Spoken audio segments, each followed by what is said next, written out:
तो कहो हमारे पूर्वज हिंदू थे, बोलो, जवाब दो इस बात का।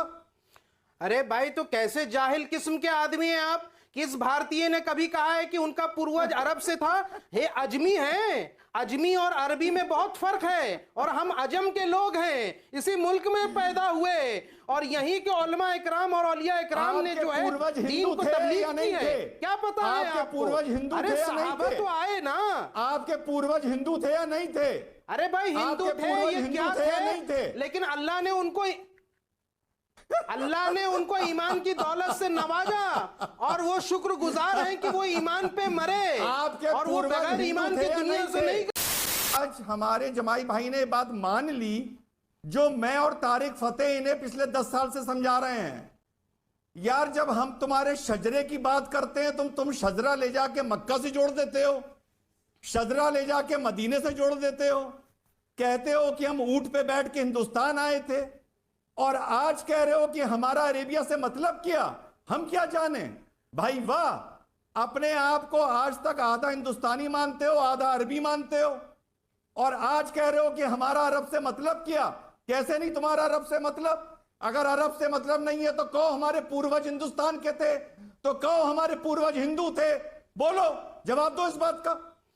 अरे भाई, तो कैसे जाहिल किस्म के आदमी हैं आप? किस भारतीय ने कभी कहा है कि उनका पूर्वज अरब से था? हे अजमी हैं। अजमी और अरबी में बहुत फर्क है, और हम अजम के लोग हैं, इसी मुल्क में पैदा हुए, और यहीं के उलमा इकराम और औलिया इकराम ने जो है दीन को तबलीग की है। क्या पता है आपको? पूर्वज हिंदू अरे सहाबा तो आए ना। आपके पूर्वज हिंदू थे या नहीं थे? अरे भाई, हिंदू थे, ये क्या थे? लेकिन अल्लाह ने उनको ईमान की दौलत से नवाजा, और वो शुक्रगुजार हैं कि वो ईमान पे मरे, और वो बगैर ईमान की दुनिया से नहीं गए, उनको हिदायत मिली। पूर्वज थे या नहीं थे? और सुन लो, कृष्ण आपके पूर्वज थे या नहीं थे? बताइए। उनको इस मुल्क राम आपके पूर्वज थे या नहीं थे? दीन के रास्ते पर लाया। राम आपके पूर्वज थे या नहीं थे? भाई, राम आपके पूर्वज थे या नहीं थे? बताइए।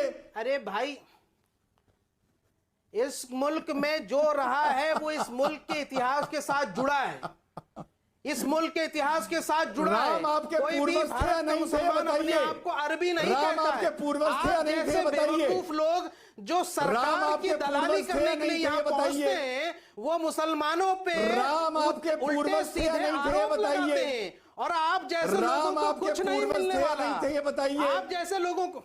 राम आपके पूर्वज थे या नहीं थे? बताइए। आपके नबी हैं या नहीं है? राम आपके पूर्वज थे या नहीं थे? बताइए। आपके नबी हैं या नहीं है?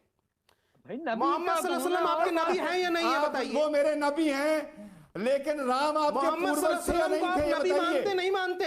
राम आपके पूर्वज थे या नहीं थे? बताइए। आप झूठ बोल रहे हैं या नहीं थे? आप झूठ बोल रहे हैं। अरे मोहम्मद सल्लल्लाहु अलैहि वसल्लम आपके नबी थे या नहीं थे? पूर्वज तो हिंदुस्तान के थे। हुजूर सल्लल्लाहु अलैहि वसल्लम की पैदाइश सऊदी अरब में हुई है, तो क्या तुम उनको नबी नहीं मानोगे? आप अपने को अरबी मानते हैं।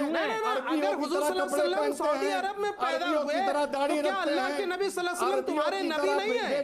और अगर तुम हुजूर को नबी नहीं मानते हो तो तुम मुसलमान नहीं हो। अगर तुम हुजूर को नबी नहीं मानते, पर देखिए सऊदी में पैदा हुए तो तुम मुसलमान ही नहीं हो। देखिए नाम रिजवान अहमद क्यों लिखते हो भाई साहब? कुछ और चेंज कर लो। अरे तुम जैसे लोगों का मुखौटा उतर गया है, और पूरा देश जानता है कि तुम जैसे लोग मुसलमानों के मुनाफिक हो, उबय बिन खल्फ हो। अल्लाह के नबी सल्लल्लाहु अलैहि वसल्लम के ज़माने में मुनाफिकीन थे। देखिए यहाँ पर उन्होंने माना कि उनके वो नबी थे, लेकिन मैं देखिए आज आपने मान लिया कि आपका अरब से कोई लेना देना नहीं है। ठीक है, देखिए मैं रुक करता हूं। मैं रिजवान आपने अपनी बात को रखा, शोहेब जी आपने भी अपनी बात को रखा। मेरा निवेदन है कि मर्यादा को बनाए रखकर अपनी बातों को रखा जाए। महत्वपूर्ण एक पॉइंट है, मैं ये सवाल जरूर पूछना चाहता हूं, और ये सवाल मैं शाहिद अली साहब आपसे पूछना चाहता हूं, अतीकुर रहमान आपसे पूछना चाहता हूं। पहले मैं अतीक साहब आपका रुख करता हूं। अतीक साहब, आप बताइए, ये फैसला अगर नरेंद्र मोदी की सरकार ले लेती, इस तरह का कोई फैसला, तो वो कॉम्युनल हो जाती या नहीं होती? इस देश के अंदर अगर नरेंद्र मोदी काशी विश्वनाथ भी जाता है, और वहां पर वो गंगा से लेकर जल काशी विश्वनाथ के द्वार पर चढ़ाता है, शिवलिंग पर चढ़ाता है, तो उसको भी लोग कम्युनल एजेंडे के साथ जोड़ देते हैं। उसको भी लोग कहते हैं कि संविधान की शपथ लिया हुआ प्रधानमंत्री है। लेकिन ऐसे फैसले सऊदी अरब में होते हैं, तो क्या कहिएगा आप? अमीश भाई देखिए, 2 साल 1.5 साल में जितना कुछ भी तबलीगी जमात के बारे में आपने बहस की, स्टेट एजेंसीज ने इंक्वायरी की, बहुत हाई लेवल की इंक्वायरी चली, कम से कम मैं ये उम्मीद कर रहा था कि आज आपके सामने कम से कम सुनहरा मौका था कि आप उस गलती को सुधारते और तबलीगी जमात का साथ देते और सऊदी को मैं तो तबलीगी जमात का साथ ही दे रहा हूं। हमारी स्टेट एजेंसी मैं तो ये कार्यक्रम करके तबलीगी जमात का साथ ही दे रहा हूं। हर कोर्ट से हमारे एक इस्लामिक देश ने तबलीगी जमात को गेटवे ऑफ टेररिज्म बताकर बैन कर दिया है। मैं आपसे जानने की कोशिश कर रहा हूं ऐसा क्यों हुआ है, और अगर ऐसा भारत में हो जाता तो आप क्या कहते? ठीक है, क्योंकि आपका सवाल अब सऊदी को उसमें लेके आ रहा है। मेरा पहले से सवाल सऊदी पर्सपेक्टिव के अंदर मैं ये समझ रहा हूं, ग्लोबल पर्सपेक्टिव में मैं ये समझ रहा हूं अमीश भाई कि ये सऊदी की तरफ से एक फेस सेविंग एक्सरसाइज है। पिछले कई सालों में तबलीगी जमात ने सऊदी गवर्नमेंट को कई घेरों में लेकर एक्सपोज किया है। उनके जो यूएस के साथ में संबंध हैं टेररिज्म को लेकर, इस्राइल के साथ में जो नए संबंध बन रहे हैं सऊदी के साथ में, उसको तबलीगी जमात ने एक्सपोज किया। शिवलिंग पर चढ़ाता है तो उसको भी लोग कम्युनल एजेंडे के साथ जोड़ देते हैं।